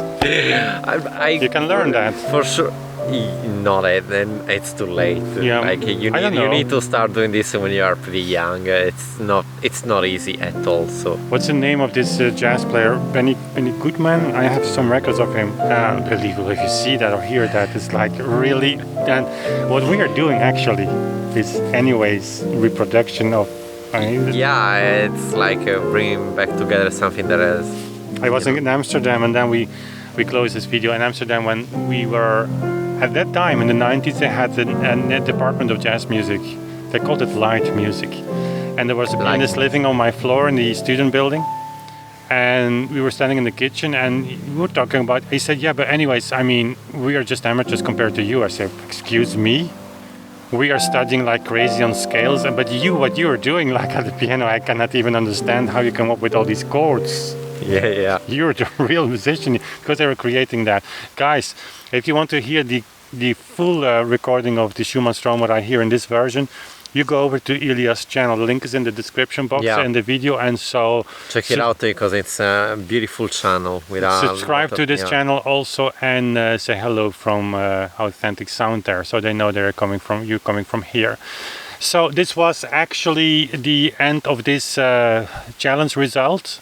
Again, we won't do this more regular, but you have to stick with us from time to time. We don't just have the time, and you know this challenge will be like 2 hours, I think, in total. We have to edit a little bit. I'm not going to cut things out, so but still synchronize every camera footage, the computer and the audio here. And then you have it. It's super important for us to see you guys participating, and so don't be discouraged if you do not see the results soon enough. Might be even come just a moment where we just upload your contributions in one video, because we really don't have time to comment on that. But for me, and I think it's the same for you, Alberto, that just listening to you playing, but certainly I would say the recordings we can check out, but just what you have to say about this piece is giving us a lot of ideas, impressions. And I don't know for you, but for me, what I take away from this is what I don't know who said it, was it Jeremy, that the points we make, also Gary I think, are not always super clear. Like Gary asking, am I getting this right? Yeah. That is like a crystal, you know, it's like a sign for me. Listen, Wim, you have to do more your best to explain it even clearer, because he was right, but the confirmation that is right. So, anything to add, Alberto? Guys, keep sending us your videos, and what I personally like is also to especially listening to what they have to say, what's the impact of the channel on their lives, and what they think, you know, how they see our work on the other side of the camera. So that's what I like the most. And what are we going to do right now? It's 4 o'clock, Wednesday. Piano, Symphony number 2. Yeah. Symphony number 2 is coming. Symphony number 2. Symphony number 1 has been recorded. Symphony number 4 has been recorded. And you ask, where are the recordings? They will come. Everything on its time. So 2021. Okay, guys, thank you so much. If you are still here, I guess I shouldn't ask you to subscribe to the channel, because you all are subscribed to the channel. Otherwise, you wouldn't be here. Yeah. Do consider supporting us on Patreon. Yeah, I know a lot of you are, even from $1 a month. We need you. We need there. you guys, really. This is not. We cannot keep doing this level of productions if we have if you don't have a support of many hands together make the work. We're already how many? 150 patrons.